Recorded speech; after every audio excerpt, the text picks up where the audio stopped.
There's a lot of people on the internet with podcast microphones, but we're talking to an expert. I didn't get the prescription that I needed, and if only I had done XYZ, maybe I would have. No, it's not always the case. Sometimes it's just straight up injustice.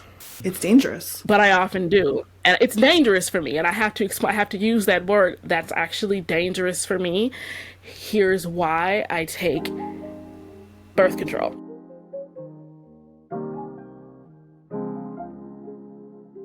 Captain Overthinker. Like, if you're a superhero, I just want to put you in a cape. Well, no capes. I watched The Incredibles. No capes.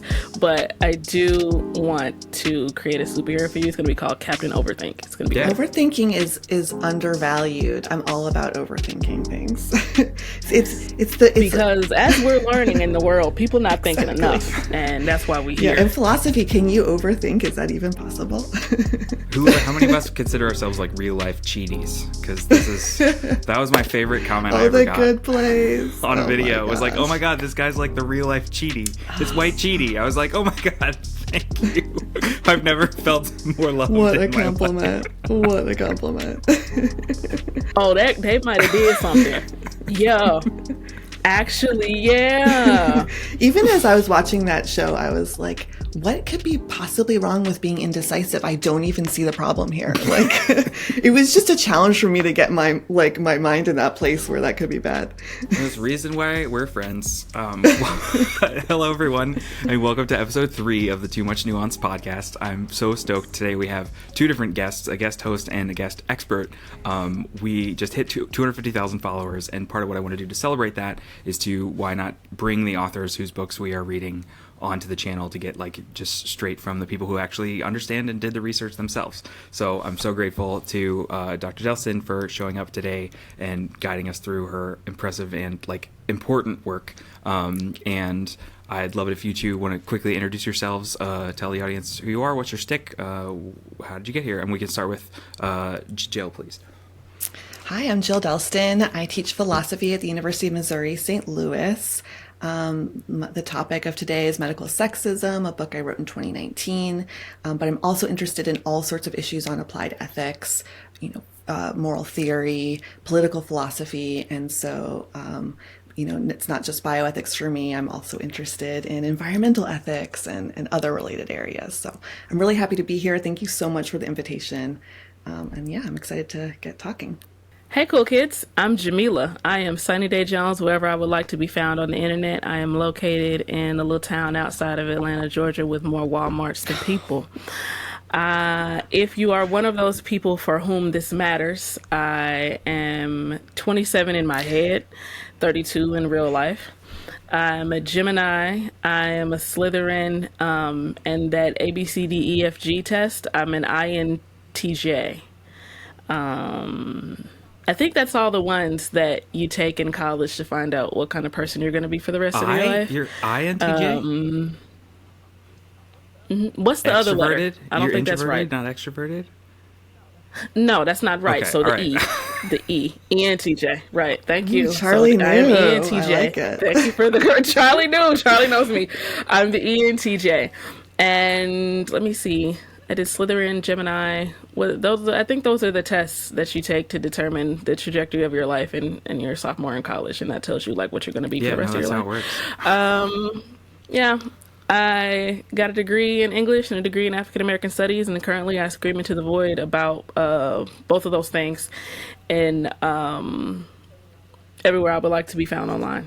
And me and Charlie are friends, and it's really nice to talk to you all. And part of what, for those that are new, part of what the Too Much Nuance podcast is because like life is so much more complicated than like what can fit into sound bites.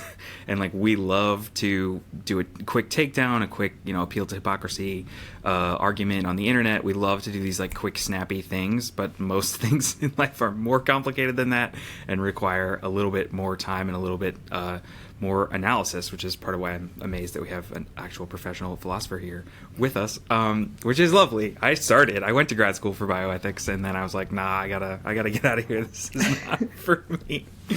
Oh no! We can talk. I've talked in other videos publicly before about how some philosophers can be just so stuck in their own heads and their own worlds, and they feel like they're doing ethics, but they're just sort of like redoing the trolley problem over and over without actually talking about real issues.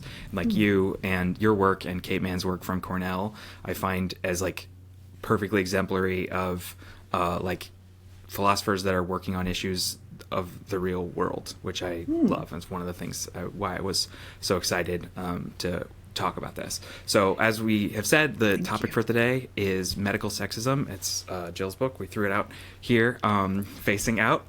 We have a coupon code for you in the show notes that we can share with you later. And rather than have me explain it, I would love it if you could tell us sort of what's the elevator pitch for the book, what's the summary for someone who has no philosophy background. Yeah, sure. Thank you so much. So one of the motivating questions of the book is, why do doctors require pap tests and pelvic exams before refilling a hormonal birth control prescription? And could physician practices in routinely denying contraception to patients possibly be connected to abortion policies, C-sections, even organ transplants? So in this book, I examine common mistreatment of patients in a variety of different contexts. I argue that a common cause ultimately explains this constellation of varied phenomena, and medical sexism is the best explanation. It's the root cause, and it's a necessary component of any discussion on the issues. And I mean, do y'all cuss on the Nuance Podcast? Do y'all be cussing? We can. I don't have sponsors yet. Who cares? Okay, I asked if we be cussing. Yeah, I think I cussed in class yesterday, so. Yeah, no, it's great for me. I don't have sponsors yet, so what does it matter? Okay, well, now that I have that information, I'm here to say I'm gonna read the book. I'm gonna read it. It sounds great. It's awesome. Lovely. Bought it last night. It's great. I don't need to read that shit to know that everything you're saying is true. It's awesome. It sounds good to me. Sounds good to me. I don't even need to read it. I know that. I live that. I'm a black girl in the South who was taking hormonal birth control for reasons other than contraception. And I've had varied experiences when it comes to both filling and refilling that prescription. And if there was a phrase that I could have used at the doctor at the pharmacy counter in the Uber on the way when they ask, where are you coming from? And I say, the pharmacy. I didn't see, shouldn't have said the pharmacy. All of those instances, if there was a phrase that I could have used to describe what was happening to me, medical sexism would be it. So thanks for writing the book. That's powerful. Can't wait to dive in. Thank you. Thanks for sharing that experience. I mean, it's frustrating to hear that people can relate to the content, but that's why I do what I do. I'm excited is a terrible word, but like I was so glad to have you on here, Jameelah, because I was like, oh my gosh, I love that the words on the page are like, this is lived experience. It's not just data. These are people's lives. I'm Jameelah and I are both high school teachers at heart. We were for years, and part of me, I love your elevator pitch, but I'm like, ooh, I feel like a philosopher again. Well, look, the possibility, the causal explanation for this is the theory of my. I love it, but let's break it down. Is there a version? So let me give you my guess and tell me what is, if I've got this right. From reading what I've read of it so far, it sounds like what your core argument is that women deserve access to contraception, but doctors get in the way of it in a lot of different cases. And the specific case that you're looking at is doing pap tests that are actually unnecessary, that doctors are making women jump through hoops to get access to contraception in order to, like, why like, why would they do that? Your theory is this concept of medical sexism. So like, to me, if I was elevator pitching it, I would say this is data that shows that doctors are getting in the way of women getting access to contraceptive care, that sometimes is not even about like controlling reproduction. It is often like medicine that they need. Am I on the right track? Am I getting this right? Yeah, exactly. And it doesn't just affect women. Any patient who has a uterus would be impacted by a policy like this. And, we should be asking the question of why. You were teasing me about talking about the root causes. And the reason why I do that is because if we don't know the source of the problem, then there's no way we can solve the problem. In my opinion, all of our efforts to try and address rights for patients are just going to miss the target entirely, because we wouldn't be talking about the right thing. And that's something that I see a lot in these debates is people kind of missing the memo on what's going on, or how we can even make connections between these seemingly disparate cases. How could contraception policy be connected to abortion policy? How could bed rest be connected to organ transplants? But I think by finding that overarching, I'm not going to say root cause, no, you can say these between the kids, finding the pattern is what helps. Now say it. Let's go. I get it. I am also deeply entrenched in the academic world. So before pre-pandemic, I was getting my PhD in rhetoric and composition, and everyone at Georgia State will tell you that philosophy. What? No, you didn't know that? Yeah. I was getting, yeah, because I met you post-pandemic. So I was getting my PhD at Georgia State University in rhetoric and composition. But if you know anything about Georgia, they truly did believe that the way to stop COVID was to pray a lot. And I was not comfortable being a source of authority for a bunch of 18-year-olds, which we all know are just giant 12-year-olds. I would be their only source of information. And I was not morally or ethically comfortable with a student possibly coming into contact with coronavirus because, well, Miss Jameelah was in class today, so it must be fine, right? And I said, I'll come back when it's safe. And it ain't safe yet, so I'll go back when it's safe. But the basis of the root of most of my education and my training there was in philosophy, and like nitty gritty, right on the board. Right on the board is stealing a crime, and argue about that for 3 hours. And like, what do you like having a dialectical conversation with yourself? My first and second degrees. This is such a flex. I love it. My first and second degrees are in English and African American Studies, respectively. And I was taught by historians before I realized that's what was happening to me. And so all that is to say, I completely understand the hesitation to be like, this is the thing, because there's a scholar that's going to go, there's a scholar that's going to pop out the wall like the Kool-Aid commercial and be like, actually, how can we tell when it all first started? And how can you say that this is when it began? But I feel like it's okay, especially if we want to bring this knowledge to wider audiences. It really is okay to like name the thing. Yeah. Like, it's okay to name the root cause. I feel like for me, the root cause in a broader sense is that we live in a system of patriarchy whose primary goal, like one of the primary tenets, is not to trust women with their own bodies, not even with their own, and that's everything, their brain, their mouths, anybody with a uterus. The idea is if you have any type of feminine sex traits, you are not to be trusted. And for me, that is how we get the trickle down effect of doctors making you take all kinds of tests before you get the prescription that you know that you need. That they know that you need, that they have already said you require. Yeah. That you need, that's what every single, it's like every part of the process of getting a prescription for anything. If you're a person with a uterus, particularly if you're a person with a uterus who identifies as a woman, it is every part of that process is people asking, are you sure? Yeah. And that's what it is for me. Yeah, these hoops that patients have to jump through to get the medical care that the doctor and the patient have already agreed is essential for their care. These hoops are so dangerous. I think it puts people's care in jeopardy, and in any other context, if you say that to a patient, if you say, well, you and I both agree you need this for your medical care, but in order to give it to you and release it to you, I'm going to have you do something else completely separate. In any other context, that would be straight up medical malpractice. I mean, that is just the legal definition of medical malpractice. And yet it's not called that in this context. And I think it comes back to this notion of, like you said, the autonomy over our bodies, the idea that we are able to make choices.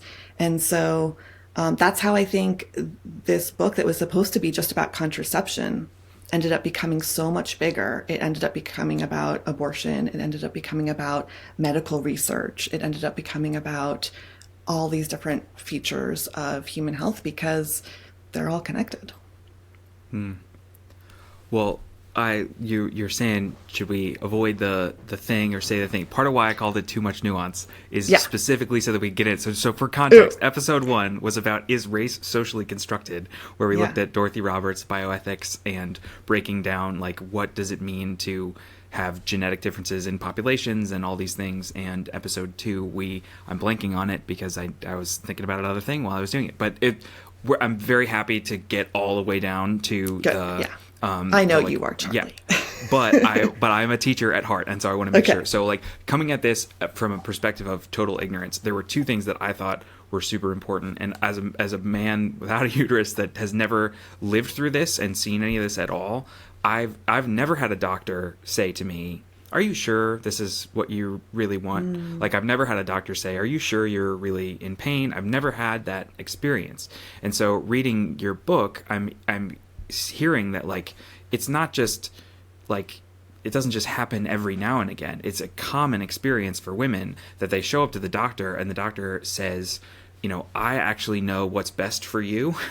And like we said, let's get to the thing. Like, bioethicists have a word for that, which is paternalism, which you name in your book. Doctors patronizing women is baked into how contraceptive care works. And so part of what I want to do is break down. You've both lived that and you've both studied it, but for someone who hasn't gone through that, what does that look like? Because from reading your book, it seemed like you show up to the doctor and you say, "This is the thing that I need," and they are like, you gave this language of compliance, that, like, doctors are really looking for compliance. Do you want to explain what you meant by that? Yeah, I really struggled with this notion of paternalism in describing the phenomenon of denying patients access to birth control until they take a test that's unrelated to the birth control itself. Because paternalism, the definition of paternalism, is to do something with or without your permission for your own good. And doing something for your own good is really valuable in lots of contexts. We often think people sometimes think paternalism is okay when we're dealing with children. They want to eat nothing but candy. I think they should sometimes have a vegetable in their diet, right? So their preferences maybe don't reflect what's in their best interest. And in those cases, sometimes I go against their preferences. The reason why I struggled with the word paternalism in this context, and I do, like you say, use it to describe what's going on, is because doctors will sometimes describe their actions in this way. They will say, "You need a pelvic exam at certain intervals. I don't think you're going to get it at the intervals that you should. And so I'm going to force you to get it at the interval at higher rates so that, by tying it to this unrelated procedure. And this will be overall in your benefit because Pap tests have saved so many lives. Literally, catching cervical cancer early can be a huge lifesaver for so many people. But now let me switch to my struggle. I mean, if it was truly paternalistic, in the best case scenario, the tests are in the patient's best interest. And when I delved down into this issue, I found they are not in the patient's best interest. They are happening at so high a frequency that they are leading to false positives. They are causing pain and suffering. They are causing costs, right? Women make up a pretty big portion of our hourly wage workers in the United States. So going to a doctor's appointment is not nothing. You are foregoing wages during that time.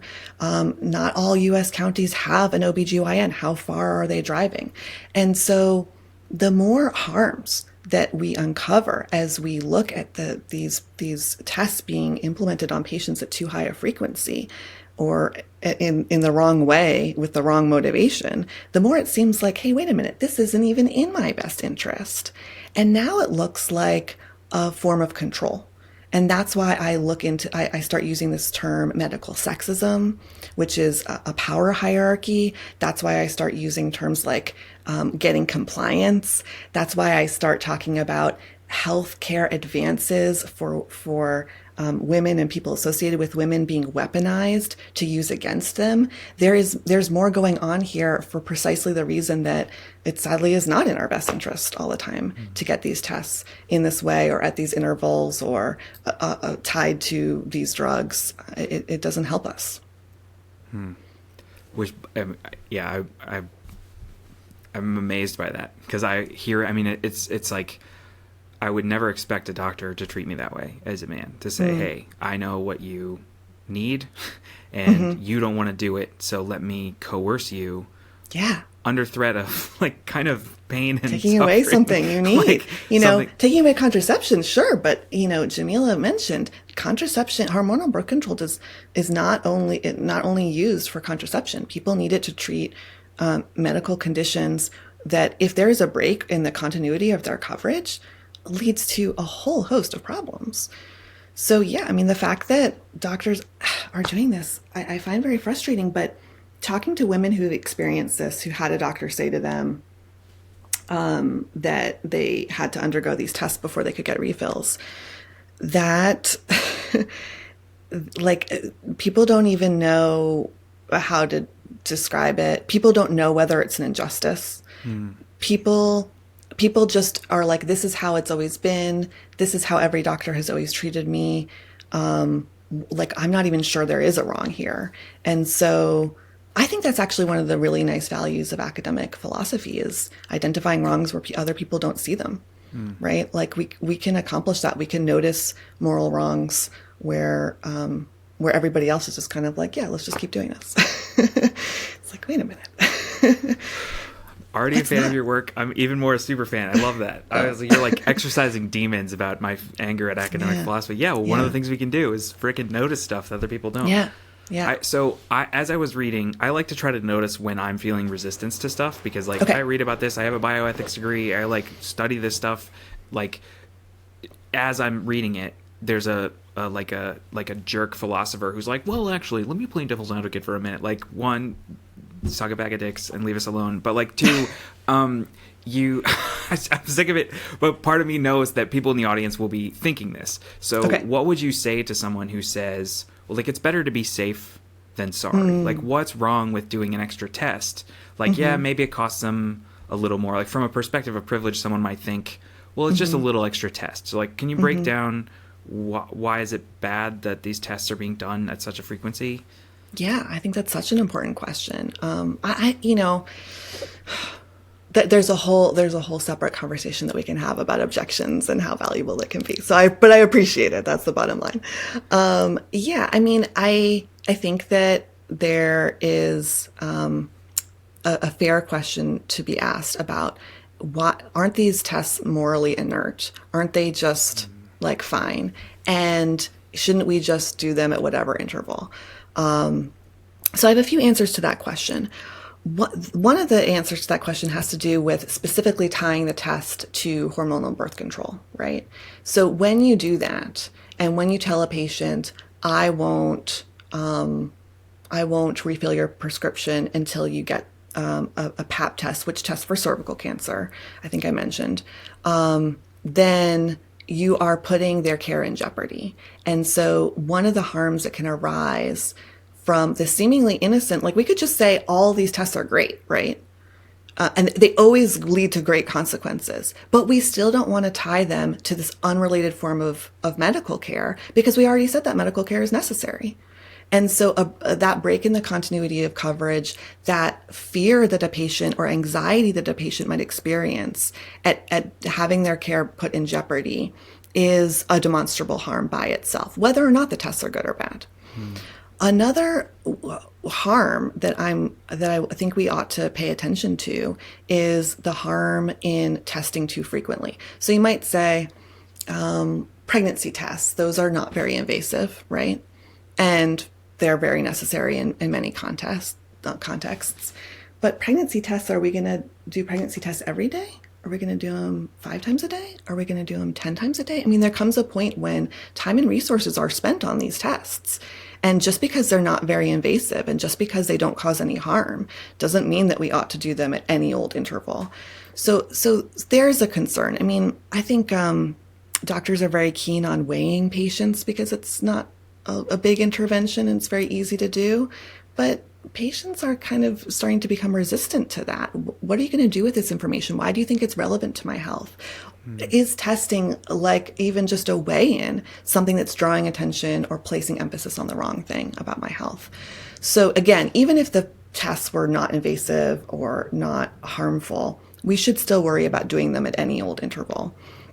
And then you get to the fact that actually they are kind of invasive and difficult, and that... Because look... Please.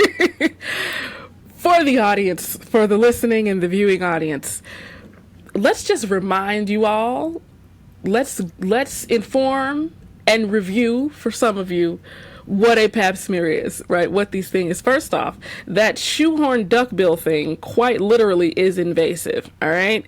So think of the thing that like stretches your shoes. Yeah, the thing that like stretches your shoes. It's this medieval thing that some medieval man who was testing on black women 200 years ago invented in order to make the opening larger, make the opening of your vagina larger so that you can see inside, and also take a cotton swab or whatever else can be used in there in order to take a swab of cervical cells. And then they will put that on your basic like biology petri dish and then call you 2 days later or email you the results or whatever. But that is a very clandestine explanation for how that test works. Okay, that is invasive. They take this little shoehorn thing and they put it inside of you and they crank it until it opens so that they can perform whatever test that they need, right? If this is painful for you, oh well, because I have never been offered any type of pain management, any type of anxiety management, because we're also assuming that there are not layers to people needing medical care, right? I have intense anxiety when my routine is disrupted from anything from, the trash doesn't come today, it actually comes tomorrow, all the way up to actually you thought you were getting your prescription filled today, but nah, you have to take this test today and then turn around and come back to the doctor's office, right? We're assuming that these experiences are not layered with other things and do not come at the intersection of other things. And so that is something that we have to face as well, that not only are these processes and procedures invasive, but they're also invasive in very different ways, in all kinds of ways, depending on who you are and what your circumstances are. You said you hit the nail on the head, Jill. Like, not everybody can just take off of work and go to the doctor. What about childcare? What about taking time off of work? What about insurance that you may or may not have, coverage that you may or may not have for these things? It's invasive in many other ways than one.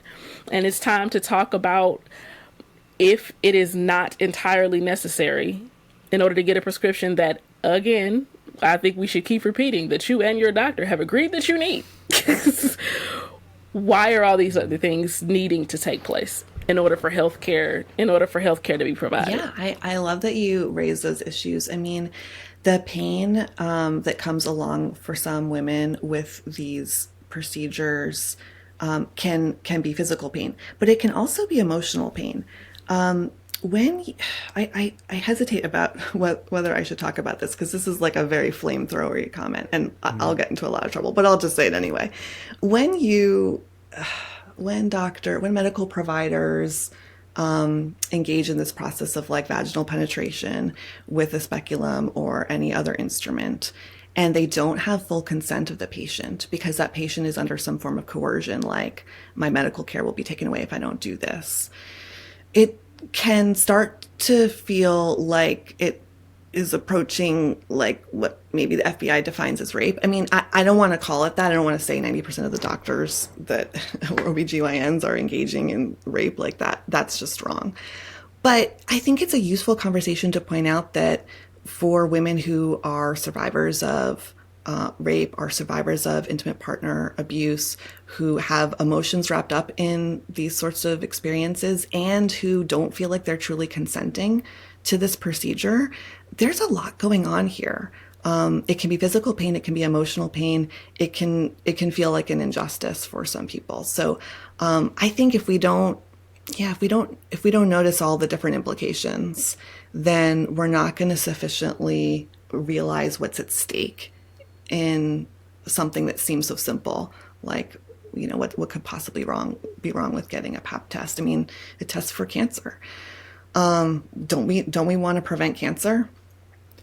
I will also say that pap tests are more and more obsolete when we pay attention to the fact that we have vaccines like Gardasil that can prevent cervical cancer, the very disease that we're testing for. So when doctors are engaging in this yearly process of testing you for cervical cancer, but we have a prevention that already exists and is on the market and is widely available, we should definitely be asking questions about why it is persisting for so long after we knew that we shouldn't be doing this.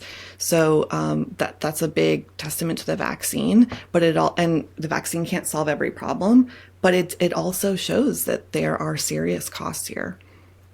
I wanted to mention one other cost, and again, I'm being very flamethrowery right now, but please. You know, another cost that we have to consider, and this is pretty far-fetched, but I still think it's worth bringing up. You know, if you get enough false positives, then you can have follow-up tests, which are themselves unnecessary. And a serious concern here is an unnecessary biopsy. Unnecessary biopsies can impact women in all sorts of ways. It's a pretty serious procedure. It can impact sexual functioning. There's data that shows that. And so we really don't want follow-up tests to a false positive at all. And if we're performing actions that are more likely to bring about false positives, then we should be very careful about what implications that's going to have for patients.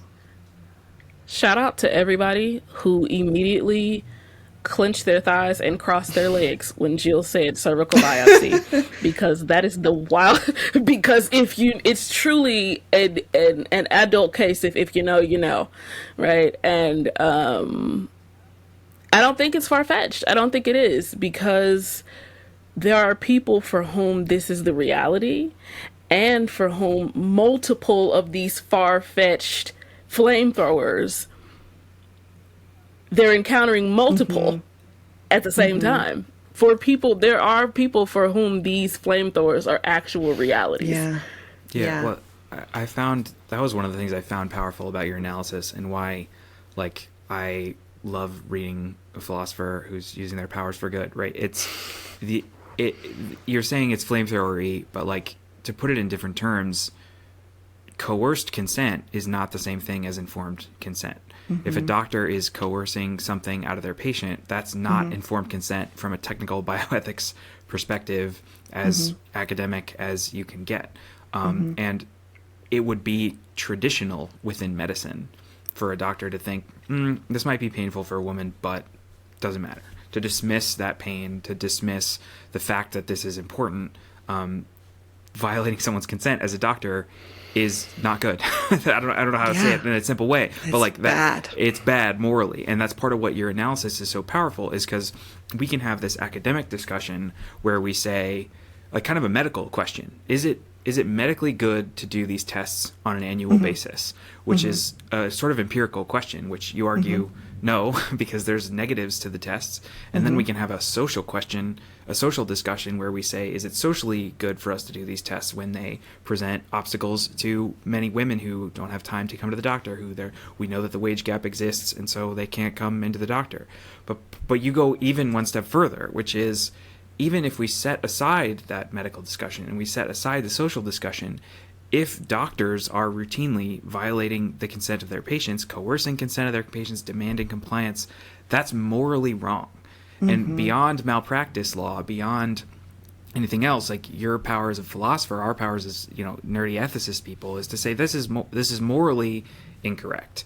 And yes. I think you're saying it's flamethrowery, but it deserves to be, because people ought to pay attention to violations of consent that are happening in the medical context. And it is just a matter of routine that doctors paternalistically ignore pain of women that can have fatal consequences, or can have these emotional consequences that are too frequently trivialized. So I know that there are, and I'm preaching to the choir by telling you that, but I don't think it's flamethrowery to point out that that's morally unacceptable, especially for someone who proclaims to be someone who's interested in healthcare. So I respect the analysis, because it feels like it's coming out of every single direct. Like, you've been in so many rooms with the philosophy bros who are like, well, like, you saw them all coming. Like, you saw everything that they could have said in advance, and you wrote it into the damn book. Like, it was amazing.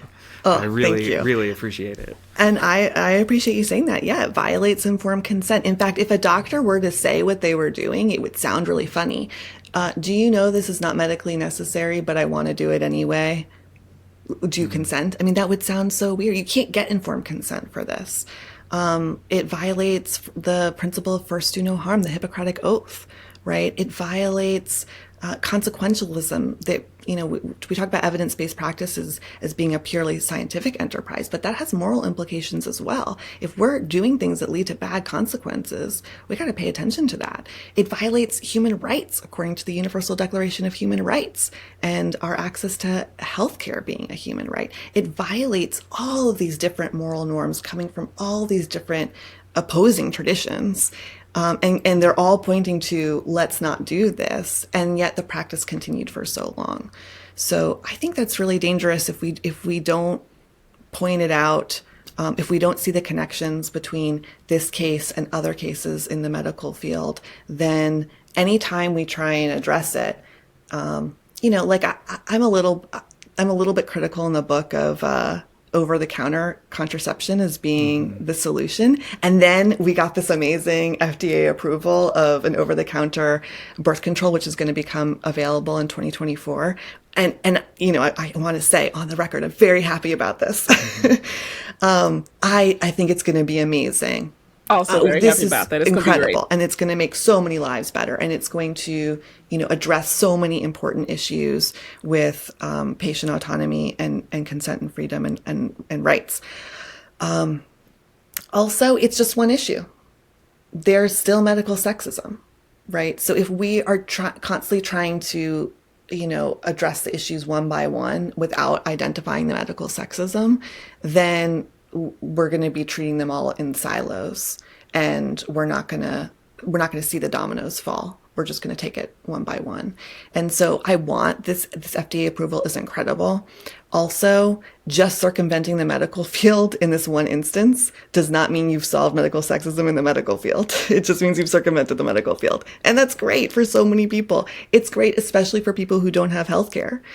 Patients who don't have healthcare never had the privilege of having their doctors deny them birth control because they didn't have medical providers. So this is going to be huge. Also, I hope it's not the end of the story. I hope we keep talking about the role medical sexism plays in policies that doctors adhere to, in the office for poor reasons. So the technical fix doesn't solve it, right? It's helpful. It makes everybody's lives better. And also we need to keep working. Well, I had scheduled 2 different breaks in this episode, and we never made it to any of them. No. No, it's good. It's a good sign. We're like, hey, damn, we were. Conversation It's rolling. absolutely the best problem to have. But we're gonna throw it to a quick ad break, real quick. But when we get back, we're gonna dive a little bit deeper into medical sexism and also talk about our favorite book recommendations that we have. So I'll see you after the break.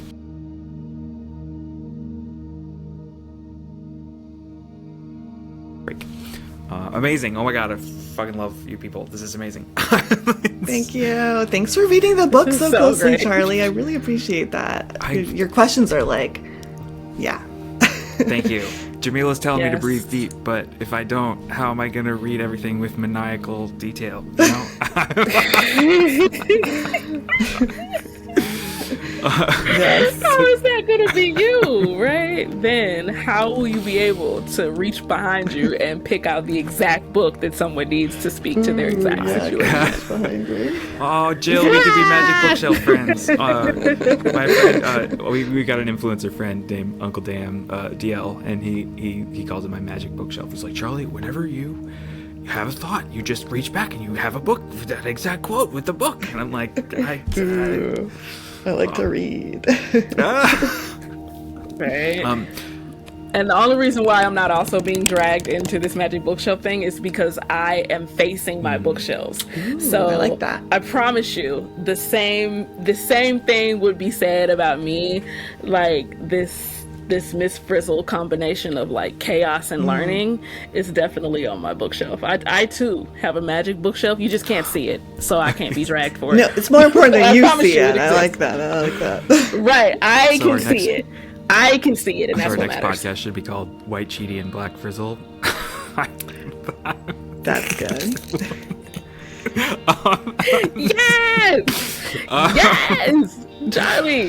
Charlie, you're saying the things. I am too comfortable on the internet these days. The only thing that I wanted to hit in the ad break was Okay. if there. So normally when I do solo ad breaks, I just like riff and am goofy, and I'm like, oh, have you heard of Blue Apron? But I'm wondering if there's anything that you would like to promote. So I've got books that I'm interested in, and there's a million things. And obviously, people, if you are still here listening and you want more content like this, I don't want to flex too hard, but like I'm friends with a lot of professors whose books I have read, and I would love to get them on this podcast. So the more traction that we get from something like this, the more that we can pull more brilliant experts and get their analysis. So if you want to support directly, you can rate it on the podcast apps. Apple Podcasts has a rating situation.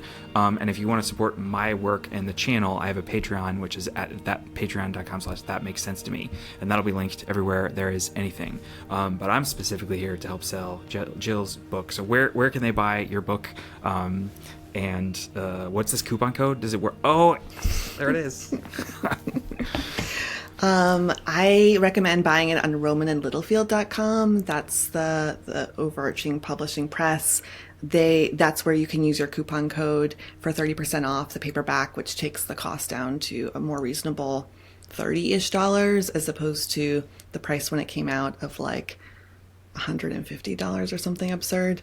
And so, yeah, you can buy it. You can get it from a library. You can borrow a friend's copy. You can circumvent the royalty process. That's fine with me too. Did I answer the question? Yeah, absolutely. I think people outside academia might be like, wait, that book costs so much. It's because the publishing model for academia is totally messed up. Yeah, it's a they whole know other can not of that worms. many people are going to buy the book, and so they try and make it's priced more for libraries and for individuals, at least the hardback. And then when the paperback came out, that's more accessible, more available. And so buying it on the publisher's website allows you to use the coupon, but of course you can buy it on other websites as well. And then I want to hear the comments. Email me your feedback. I think we understand this as academic people, but like, people are afraid to email an author and tell them that they loved their work. But like, you would love that, right? I mean, I would. I've never met an author. You can email me and tell me you didn't like my work too, but yeah. Yeah, don't email my friends talking that shit though. For real. Like, I'm not you will get the email bounce back. Hi, you have reached Jill and Charlie's security system and you're doing too much. And you're doing too damn much now. You're going too damn far now. Hold on. So that's not for the Okay. trolls. Okay. Remember that. Election season is coming up, and that email me, that's not for the trolls. That's not for you. I'm glad you We're not specified. speaking to you, trolls. Yeah, let's be specific. We're not speaking to you. If you like it, if you have critiques, if you have informed critiques, because I ain't got time. Informed critiques, informed questions, then email. it. But the trolls, that wasn't an invitation for you. Okay? All right. Thank you. Great qualification. Appreciate you, Jameelah. It's like, yeah, oh man, my brain is moving so many directions. I'm so excited about all this. Okay, so we have a little bit of time left, and I did want in the final part of the podcast to sort of take the gloves off. If there are like nuanced philosophical ideas that you want to get across that you don't normally have a chance to, or if there's something that you sort of like feels misunderstood that you want to address, it's sort of dealer's choice. The one thing that I wanted to hit quickly as my dealer's choice was, as a man, I didn't even know, I grew up Catholic, I should say, is an important qualifier. You talked about moral systems. I didn't even know that there were cases where contraception was medically necessary and not for the purpose of controlling reproduction. And like, it blows my mind. I went to Catholic school and they talked about, contraception this, and many religions have stances on contraception, and like, you have a religion, you can have your stance on contraception, but no one ever told me that there are cases when it's medically necessary, which sort of boggles my mind. It's like, that feels morally important to me. Like, if it's a medically necessary thing, it's not some more, like you use that phrase I'm obsessed with now, morally inert. It's not a morally inert decision about whether, what reproduction should be in our philosophy, but it's, so anyway, I had to yell that as loudly as I could, that I never knew that. Religions sometimes acknowledge this. I mean, hormonal birth control can treat a variety of different medical conditions, endometriosis, PCOS. It can treat all kinds of different diagnoses that a patient might receive. But I also want to jump in there and specify that sometimes contraception itself is medically necessary because a pregnancy would be dangerous to the patient. And if a just sometimes doctors know in advance that a pregnancy could kill a patient. And so contraception becomes really important to prevent that. So we're talking about ectopic pregnancies, we're talking about blood pressure concerns and blood clots. Age can be a factor. There are other comorbidities and other diseases patients can have that can make a pregnancy dangerous for them. Mental health should be part of that conversation.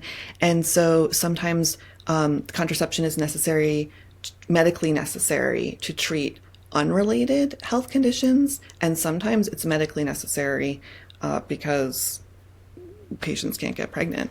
And then we can have a more controversial conversation about whether, not wanting to be pregnant by itself, even if it has no negative health ramifications, Right. is also a very important right to protect. Right. And we absolutely, Deeply yeah, important. And Charlie, I have to say it because Charlie has been, I just need some type of visual of Charlie's face throughout this entire conversation. Charlie's mind has been blown, okay? Charlie's mind have been blown with the lived experiences of someone as a man going through the healthcare system. And my mind has also been blown because I know very few people who can say, like, I literally don't know I don't even expect to be treated like that when I go to the doctor. As we were prepping for this podcast, and Charlie mentioned to me that, hey, I actually didn't know that people take birth control for reasons other than contraception. I was like, well, one of those people. You're actually really good friends with one of those people. Hi, everyone. I am one of those people with that lived experience. And because a lot of people don't know, I think it's a time to tell people that for me, I take a low dose of birth control, regular pill, the pill, if you want to call it. I skip the placebo week so that I do not have a menstrual cycle. I want to talk about that. Because, yes, let's do it. Why? Because there are several reasons why my body just cannot handle the hormonal up and down and the hormonal transition. And I heard all the things that a Southern churchgoer hears. Now, you need that for your body, girl, and you're supposed to have it. But it's like, are you though? Research is telling me that I don't really have to if I don't want to have this shedding of my vaginal lining be like a part of my life if I don't want it to be. But because of anxiety, because of ADHD, because of PMDD, PMDD, premenstrual dysphoric disorder. Basically, the symptoms of the hormonal balance and imbalance and ebbs and flows are severe for me, so much that they interrupt my life.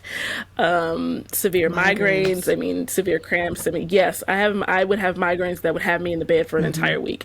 And this is ever since I knew what a period was. 13 years old, having a doctor's note, missing 5-6 days of school, and what that also can do, interrupting my learning experience as well. Jill, I promise you, you are not flamethrowing. It's all there. It's all there. Yeah, you're not flamethrowing. Right. It's all there. Because don't be a little black girl in school that has a social worker visiting your house because you've missed school for 5 days, and you actually need the proof that you have had these experiences with your period that deserves a low dose of birth control. Try being black in the South, being 17 years old, a 17-year-old black girl growing up in the 99s and the 2000s, trying to get birth control and claiming that it's not because of a contraceptive reason, that you genuinely need this as a healthcare need, right? So that's personally what a low dose of birth control does for me. And there are so many people who don't consider that fact, that for a lot of people who are taking birth control, they're taking it for reasons other than contraception. And I just wanted to bring that into the forefront as a lived experience, because it happens, and it happens more often than not. And when Roe v. Wade crumbled to the ground and people started having the conversation about birth control being next, there were a lot of people who were afraid for a lot of different reasons. And I was one of those people. I personally cannot have, I have about a good 3 days in me with no hormonal balancing assistance before things start to go haywire, before things start to go awry. And so I personally can't have a doctor tell me you have to come back in 2 weeks for a pap smear before I refill this prescription. I actually can't have that happen to me. It's dangerous. But I often do. And it's dangerous for me. And I have to use that word. That's actually dangerous for me. Here's why I take birth control. And then hopefully the conversation will shift. But I just wanted to share that experience because it is one that so many people have, but is not talked about when we're having this conversation about birth control, healthcare, and all the kinds of things that people will need to use birth control for. Yeah, that's so important to point out that people are taking birth control for a variety of different reasons. I mean, you can have more than one reason for taking it, right? You mentioned migraines and these other conditions, right? You can have migraines and these other conditions and also not want to be pregnant, right? There are lots of different reasons. We don't need to be in the business of questioning patient decisions on this issue. We can, we can treat, we can, I want to remind we can respect autonomy. I want to circle back around. Right. I want to circle back around because I said that I actually do not have a menstrual cycle. I haven't had one in like 4 years. It's the greatest time of my life. And you said you wanted to talk about that. So I didn't want that to get lost. Yes. I know. Well, I just think, I think it's the placebo pills are very weird to me. I just find that very fishy. That I think that there are a couple reasons why they're there. None of the reasons are scientifically or medically founded. Sometimes people will say the placebo pills are there because women or patients need to have this like period thing. It's not a period, so that's probably not it. Also, if that were the case, then why wouldn't you just stop taking your pills for a week? Why would you take placebo pills? I think the placebo pills themselves, there's no other area of medicine except for certain controversial cases of medical research where you have patients taking placebos. In this instance, like 99% of women have taken placebos in their lifetimes. That's so weird to me that patients can't be trusted. You know, you have to take birth control at the same time every day in order for it to be at its most efficacious. They don't trust you to be able to stop for a week and then start for a week. They think we're not capable of that. I mean, I think that's so weird. And so the placebo pills are like there for your sweet. help, but what's in them? I mean, if it's sugar, then should diabetic patients be concerned? If it's nothing, then why am I taking a pill? Like, I think that it's indicative. No one's ever told me what's in the. Oh, we should probably build context. So for people who are under the sound of our voices who have no idea what we're talking about, this isn't if you know your situation. So when you are taking the pill, right, the birth control pill, you have enough pills for a 28-day cycle. So the idea is that you are taking 3 in a package. I was actually looking for a package because people need to know these things, because we also have to talk about when people lack information, they make decisions that anyway. So in a pack of birth control, you have 28 pills. The idea is that 3 of those weeks are birth control, like they have the birth control medicine, and then for 1 week you take a pill that usually comes in a different color that is your placebo pill. And you're supposed to build the habit of taking this pill every day, but during that 7 days of placebo is when you're supposed to have your period. It's explained to you, which, as Jill has already mentioned, this is not entirely true, that this is the week that you have your period, but that it's actually not your period that's happening. There's like it's a weird.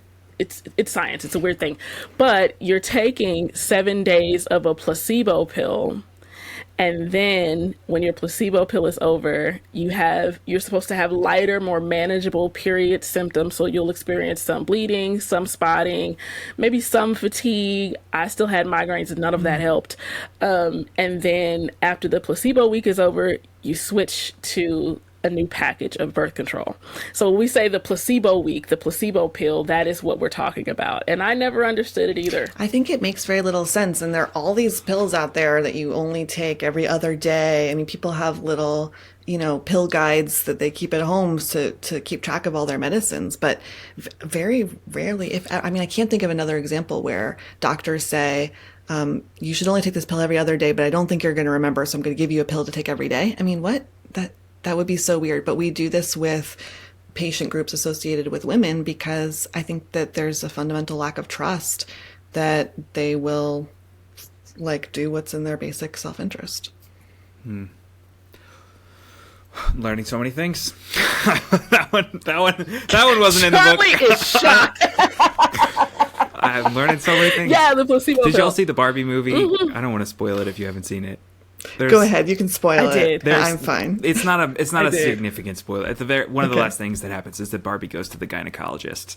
Okay. And I'm sure there are a lot of men who are like, "This is weird. I don't know." Like, this is why, because information like this is important, and it's culturally impossible to talk about. It's like taboo and necessary for life at the same time. Really stupid system we've got going on, this patriarchy. I could talk to all of you 4 days. I'm so appreciating your educational work and your scholarship. I want to move us a little bit towards closing and want to give Jill an opportunity to take the gloves off with any issue, whatever that happens to be. Okay. While you're thinking, I want to summarize where we've gotten to at this point, which is your research indicates that many doctors, a significant percentage of doctors, perhaps related to political party, but independent, like it's not just conservative doctors, it's not just liberal doctors, it's all doctors are engaged in this practice of routinely requiring women to take unnecessary tests that are not just morally inert, as you said. It's not just that they would say whatever, this, that, and the other. They have a financial cost, a time cost, and there can be a medical cost, that they actually can harm patients in the case of medical outcomes with false positives, and they can also morally harm patients, which is like in the terms of violations of consent. I don't have and legally harm patients. Legally, morally, and medically harm patients. It's 3 different domains of analysis. It's not just that it's an unnecessary test. It's that it's a violation of consent. It's a form of coercion from the doctors. And I love what you said earlier when you said, like, well, how weird would it be if a doctor said, I want you to take this test. It's not really medically necessary, but I want to do it anyway. Is that okay with you? Like, it doesn't, there's no universe in which that would make sense to people. But because there's this broader phenomenon of medical sexism exists, and because it's culturally, like Jameelah, you mentioned, I can't remember whether it was you that mentioned before, like, patients think, well, maybe this is what I'm supposed to do. Like, maybe this is something that I need. Maybe there's some other reason that they think that the doctor is doing this for a good reason. They are not. And the combined effect of this is that this is a broad scale practice in medicine that is harmful to women, patronizes women and doesn't trust them to make decisions about their body, and coerces them into medical costs and possible harms for the sake of what? Doctor's ego, a sense of control, a sense of power. There. So I just wanted to summarize us to this point. That's the way my brain works. I need outlines, and I would love if you floor's totally yours. If you want to talk about medical sexism broader than just this phenomenon, if you want, wherever you want to go, floor is yours. I want to say a couple of things. First, I don't want to demonize these tests. I call them morally inert. Sometimes they're very helpful. So for a lot of patients, it's going to be every 3 to 5 years, depending on your age, your sexual activity, your vaccine status, and your other risk factors. So pap tests can be, pelvic exams are a little bit iffier, but pap tests can definitely be life-saving interventions for so many people out there. And I definitely don't want to criticize them without That's why the podcast nuance. is called Too Much Nuance. Yes. There we go. I need the nuance. All right. Since the floor is mine, I'm going to make the jump from contraception to abortion. It's kind of been mentioned obliquely so far. But I think it's really important in this context because a lot of times in the abortion debate, people say, well, we have to override autonomy and informed consent. We have to intervene on patient decisions about their own lives and care. We have to do all of these things because there's a fetus involved, and the fetus is a full moral person, and anything else would be nothing short of murder.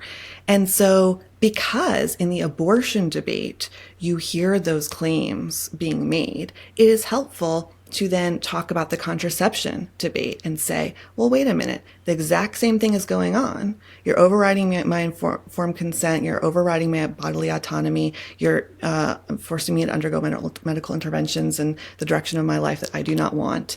But there's no fetus. So there is a huge commonality between these two cases. And if abortion were about the fetus instead of about medical sexism, then I don't think that these contraception cases would be so prevalent. But abortion is not about the fetus. Abortion is about, I argue in my book, control.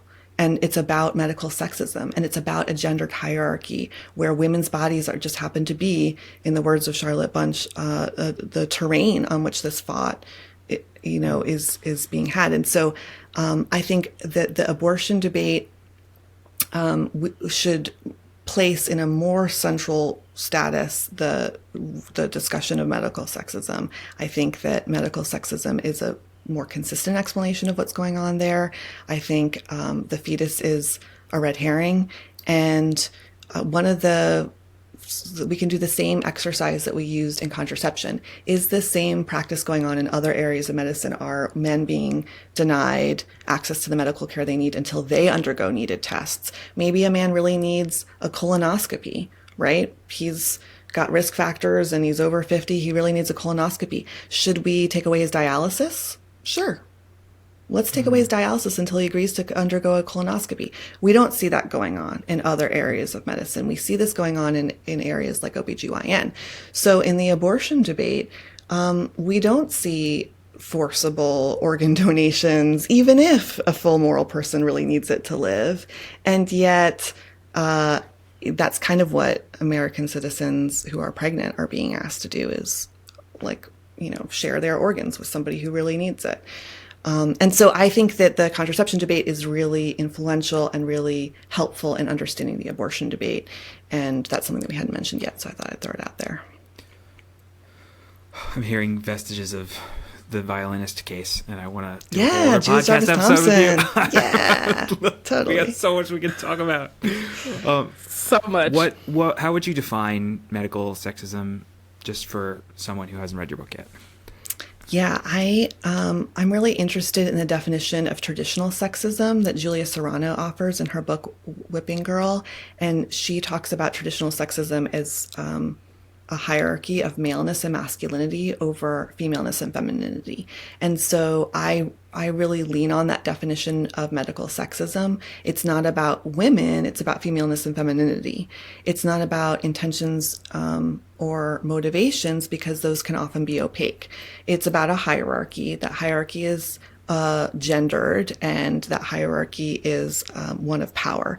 And so I would define medical sexism as a gendered hierarchy in the medical office. I think that sometimes medical sexism is about the consequences of actions. Sometimes it's about the intentions, but the definition is meant to be broad enough that we don't have to investigate people's intentions. Their impacts are sufficient to show that medical sexism is occurring. So yes, medical sexism is a gendered hierarchy in the medical office, or with medical means, or with medical outcomes. And that gendered hierarchy is something that we ought to fundamentally oppose as an injustice, just like we would oppose other unfair and unjust hierarchies. Tattoo that on my arm. It's gonna cost a lot. I'm gonna need some lines on that one. Amazing. Jameelah, you got any closing thoughts? I don't want to put you on the spot. I just know you're always thinking. Oh no, I love being put on the spot. You can wake me up at 2 a.m. and I can talk about this. Jill, you just mentioned other forms of unfair treatment and oppression, and it sounds better in my head. I just said I love being put on the spot. Well, no, you said throw the flames, right? So let's do it. Okay. When you add racialized to the term medical sexism, that speaks to the experiences of so many people who are non-white having to navigate through a system that also tells you that you are not allowed to trust your own body, but also that you do not own your own body. So we're also working within a system that has forever told women that not only should not trust their own body, but they do not own their own body. And so what does that mean? And what does that look like in the context of medical sexism, right? When you ask a woman, when you ask someone with a uterus, are you sure, right? And we've mentioned people with uteruses because, like, y'all grow up. Gender's a spectrum. I don't have time. Like, if you want to email and fight about it, we can. Gender's a spectrum. Grow up, okay? And so when we have this conversation, we also have to talk about people who are denied contraception as a form of hormone therapy, who are consistently asked, are you sure? Who have to take invasive exams, who have to have psychologists sign off on the fact that they are not quote unquote mentally ill, or they're not quote unquote experiencing gender dysphoria, in order to have access to these basic healthcare systems as well. And so all of these things are connected, and that personally is what I want to make sure hits home, that all of these things are connected. All of these systems are connected. Because don't let me get into capitalism and talk about, like, how much are these insurance companies getting paid when because I'm sure that's a big part of it too, why we do a bunch of useless things before we have to have before we can get proper health care, right? Don't let me talk about the racialized nature of location and how that often affects Black women's ability to access the health care that they need, right? The OBGYN in my neighborhood is walkable to me. It's walkable to me. But what if you're in a neighborhood where you have to drive by, or if you're in a neighborhood that's heavily policed? What does that look like? What is getting to the place that you need health care for in an area that is heavily policed? What is that supposed to look like for you? Right? Can you send your son in a car to come get you? Can your son sit in the car while you're getting your whatever medical procedure done without getting harassed? Like, all of these things are connected. And so, Jill, you talked a lot about flame throwing. I promise you, you're not, right? Because, I mean, I don't know. Or maybe you are, and it's because some stuff need to be set on fire. I'm telling you, maybe it's because some stuff need to be set on fire, because all of these things are connected. And I can tell even now, I cannot wait to get into this. I cannot wait to get into this book, because I know that just weaving all of these multiple frames of thought together in order to make people notice problems with our normal, right? Notice problems with the routine, problems with the, well, I always do that. But you don't even know that you can say, I don't really need to be weighed this time. Y'all know how much I weigh? Y'all know, like, nothing's changed in the last 3 months. Or no, like, do you understand? Because with the information that you have presented here today, what then comes from that is knowing that you can advocate for yourself. Knowing that you can advocate for another possibility for you. And I think that's what's important. And that's why we need to continue to have these conversations with too much nuance, because how are you supposed to advocate for yourself if you don't even know that you should be doing so? If you don't even know that there's an option for you to do so, if you don't know there's an option for you to say, never mind, fuck all that, I'm just going to go to the Kroger and get the birth control that I need. Or actually, hey, how come when I go to this Kroger on this side of town, the birth control is locked behind the counter, and when I go over to the Kroger on this side of town, it's not? Can you unlock that and tell me what that means and why you're doing that? Are you sure you want to unlock it? Are you sure that that's what you want? Are you sure you want to unlock? Yeah, I mean, I'm not sure, because who knows? Who knows why I'm getting this birth control? And, I have to still come into contact with an authoritative figure in a white coat behind the pharmacist's desk to unlock this for me, right?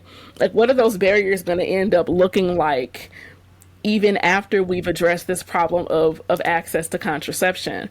So when we start having all of these conversations together, then we'll be cooking with hot grease. Yes. And Jill, I think that your book is one that starts to have all of these as many conversations that can happen together as possible. Yeah. And that's why I'm excited for what it's going to do. I love it. I'm with you. I'm going to yes and you, like it's an improv show in the 90s. Having these conversations is a phrase that gets used by a lot of people. I'm sorry. I'm sorry. Oh, man. Shout out to Who's Line. Shout out to Wayne Brady. Pansexual. Love that for us.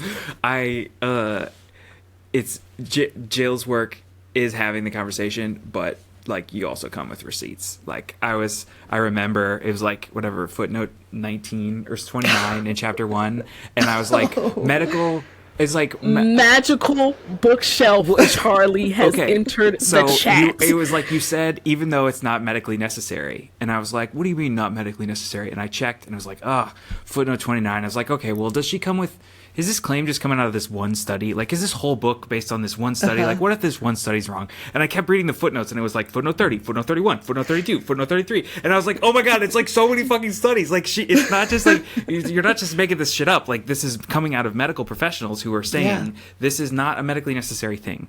And it's something that is getting in the way. I mean, I just want to name, like, there's a lot of people on the internet with podcast microphones, but we're talking to an expert who spent some time actually studying this and actually looking into the research in a way that none of us have had time for. So I just really appreciate the work that you've done.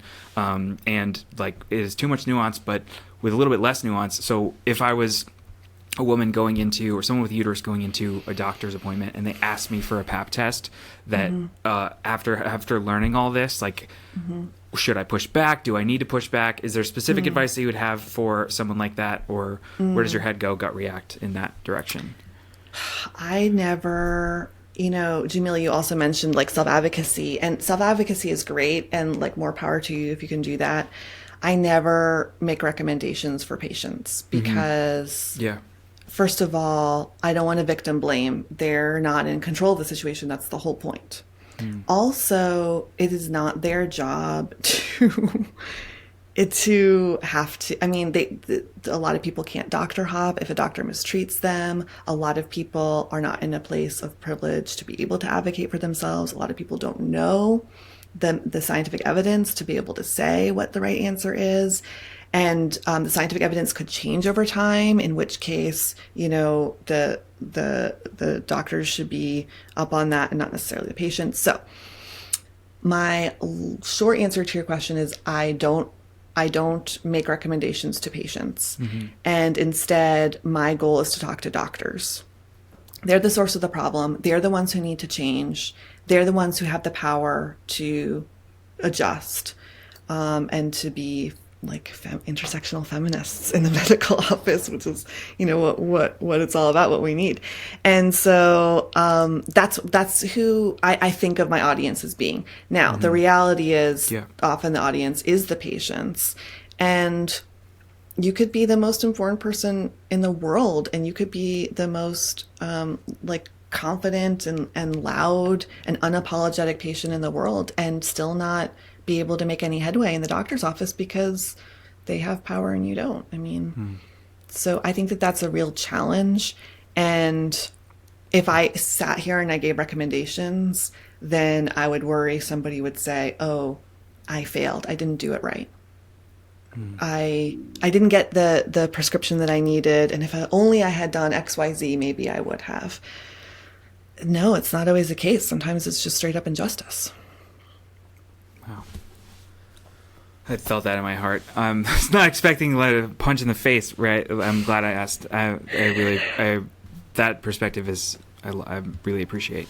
Dr. Jill Delston, Jameelah, I could keep talking to you for hours and hours and hours. And if you got another book, shoot me a message on Facebook, and I'll bring you back. I'm happy to. I will. I so appreciate your work and your expertise. Thank you so much for your time, and I can't wait to talk to you on the next one. Everyone, patreon.com/thatmakessense, Apple Podcasts, obligatory influencer things. Click, like, subscribe. Coupon code for the book, though. That's new. We got that. Hey, well, coupon codes for book now. Am I a real boy influencer yet, Jameelah? Did we do it? All right. You are. You did it. You did the thing. Thanks, everyone. Talk to you in the next one. Thank you.